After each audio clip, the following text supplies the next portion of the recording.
Good morning children. Today I am going to explain chapter 9 states of matter. In this chapter this is the conversation between Rohan and Rahul.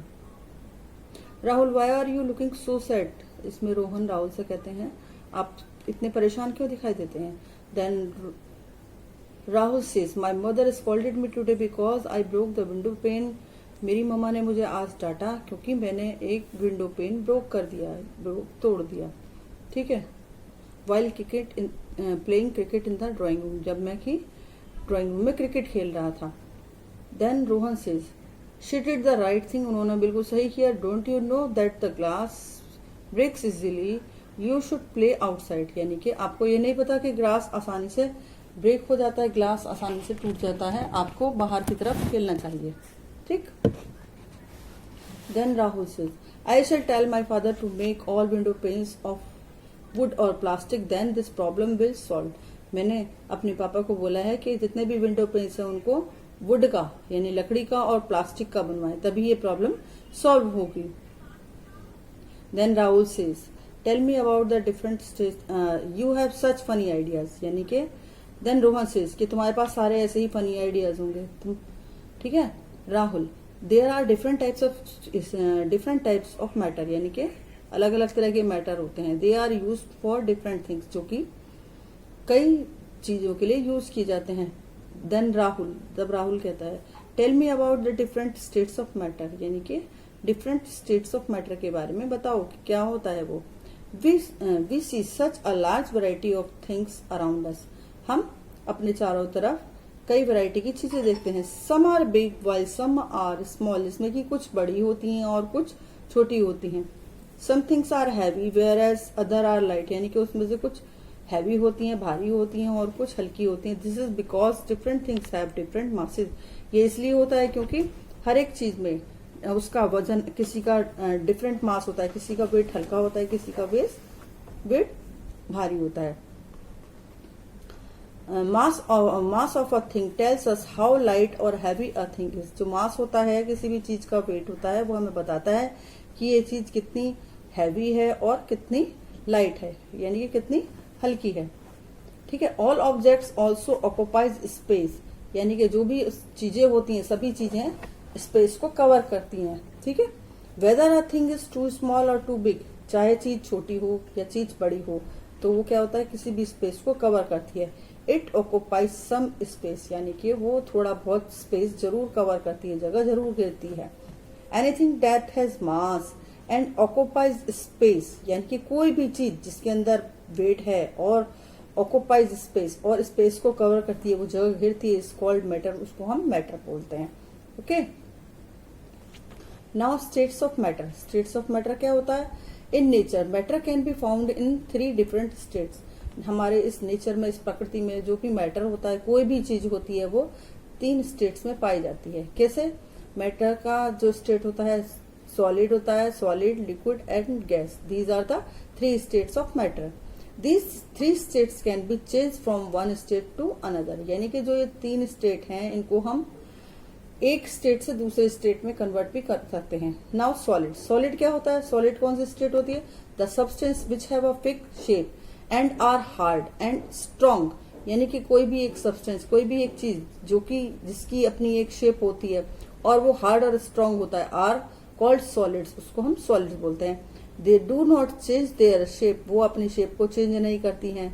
और when shifted to other container, जब उसको दूसरे container में डालते हैं, दूसरी किसी बर्तन के अंदर डाला जाता है या कहीं पर रखा जाता है, तो दे डू नॉट फ्लो, और वो फ्लो भी नहीं करते हैं, और जैसी उनकी शेप होती है वो वैसे के वैसे ही रहते हैं. Now next thing is liquid. Liquid कौन सी स्टेट होती है. Second state is called liquid.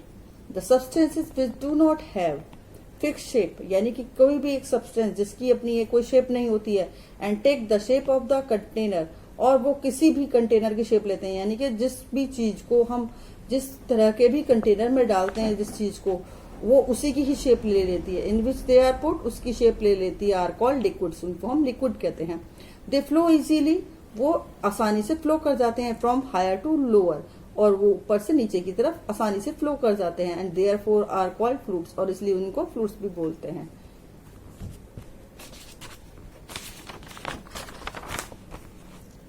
Next state is gas.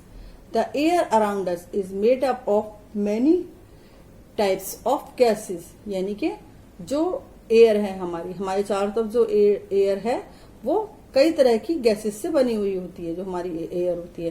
Gas also occupies space and move from one place to another. जो ये गैस होती है वो भी स्पेस को कवर करती है और एक जगह से दूसरी जगह मूव करती रहती है. Like liquids gases also no fix shape as size. यानी कि लिक्विड की तरह से ही गैस की भी अपनी कोई शेप और साइज नहीं होता. They take the space of the container. यानी कि वो कोई भी कंटेनर जिस भी चीज के अंदर रखी जाती है गैस उसी की ही शेप ले लेती है. जस्ट लाइक जैसे कि एक बलून होता है, बलून के अंदर गई तो बलून की शेप ले लेगी. सिलेंडर के अंदर तो सिलेंडर की. फुटबॉल के अंदर उसको डाल दिया तो वो फुटबॉल का स्पेस कवर कर जाएगी और उसी की शेप की हो जाएगी. Okay. They take the shape of the container. जो गैस होती है वो कंटेनर की शेप ले लेती है. इन विच दे आर पुट, जिसके अंदर वो रखी जाती है. Example balloon, tyres, air pillows etcetera. Okay. Now change of state. हम इसको स्टेट को कैसे चेंज करते हैं?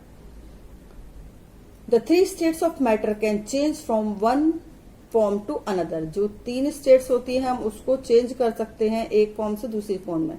There is only one thing. जो केवल यहाँ पर केवल एक ही चीज है जिसकी 3 स्टेट होती हैं. कौन सी चीज है वो? Water. Which can exist in all the 3 form. जो कि 3 स्टेट होती हैं उसकी वाटर की. कौन कौन सी? Solid, liquid, gas. वाटर की जो सॉलिड स्टेट होती है उसको हम क्या बोलते हैं? आइस. लिक्विड स्टेट को में तो ऑलरेडी वाटर होता ही है. और तीसरी स्टेट क्या होती है उसकी? गैस. गैस क्या होता है? स्टीम होता है, वाटर वेपर होता है. Okay. The process by which solid changes into liquid on heating. यानी कि हीट करने पे जिस प्रोसेस के अंदर हीट करने पे कोई भी सॉलिड लिक्विड में चेंज हो जाता है तो उसको हम क्या बोलते हैं? मेल्टिंग. उस प्रोसेस को बोलेंगे melting. Example ice to water. Ice melt होकर क्या किस में कन्वर्ट हो जाती है? वाटर में चेंज हो जाती है. Number 2, the process by which a liquid changes to. The process by which, जिस प्रोसेस के अंदर लिक्विड चेंज होकर किस में? गैस में चेंज हो जाता है. This state is called evaporation. यानी कि जिस प्रोसेस के अंदर कोई लिक्विड चेंज होकर गैस में चेंज हो जाता है, कन्वर्ट होकर गैस में चेंज हो जाता है, उस स्टेट को बोलते हैं हम evaporation. Example water to water vapour. जैसे इस प्रोसेस के अंदर क्या होता है, जब हम वाटर को बॉईल करते हैं तो बॉईल करने से क्या होता है? उसके अंदर से स्टीम निकलना स्टार्ट हो जाता है. तो वाटर से उसमें वाटर वेपर बनना स्टार्ट हो गया तो उसको कंडीशन को बोलते हैं हम वाटर वेपर या स्टीम बोलते हैं उस प्रोसेस को. एंड नेक्स्ट है process, the process by which vapour changes into a liquid on cooling. यानी कि जिस प्रोसेस के अंदर जो वेपर होती है, जो भाप होती है, कूल होकर लिक्विड में चेंज हो जाती है तो इज कॉल्ड कंडेंसेशन. उसको हम कंडेंसेशन बोलते हैं. Example water vapour to water. जैसे कि वाटर वेपर से वाटर में चेंज हो जाता है. The process by which a liquid changes into a solid on cooling is called freezing. यानी कि जिस प्रोसेस के अंदर कोई लिक्विड चेंज हो के सॉलिड में चेंज हो जाता है कूल करने पर, उसको हम बोलते हैं फ्रीजिंग. जैसे कि हमने वाटर को फ्रीजर के अंदर रखा तो क्या हुआ? वो वाटर लिक्विड से कूल होकर फ्रीज हो जाता है, यानी कि जम जाता है, उसकी सॉलिड स्टेट हो जाती है, उसको बोलते हैं freezing. Example water to ice. Okay. Now water boils at 100 degree Celsius and forms steam. Steam कब बनती है वाटर में? जबकि वो 100 डिग्री सेल्सियस पे पहुंच जाता है बॉईल होकर, तो उसमें क्या स्टीम बनना स्टार्ट हो जाती है. This is called boiling point of water. उस पॉइंट को बोलते हैं बॉइलिंग पॉइंट ऑफ वाटर बोलते हैं. Water फ्रीजेज into ice eight 0 degree Celsius. यानी कि जब टेम्परेचर पानी का 0 डिग्री सेल्सियस हो जाता है तो क्या होता है? वो आइस में कन्वर्ट हो जाता है. तो this is called freezing point of water. उसको बोलते हैं हम freezing point of water. Okay children, thanks. Have a nice day. Now this chapter is complete.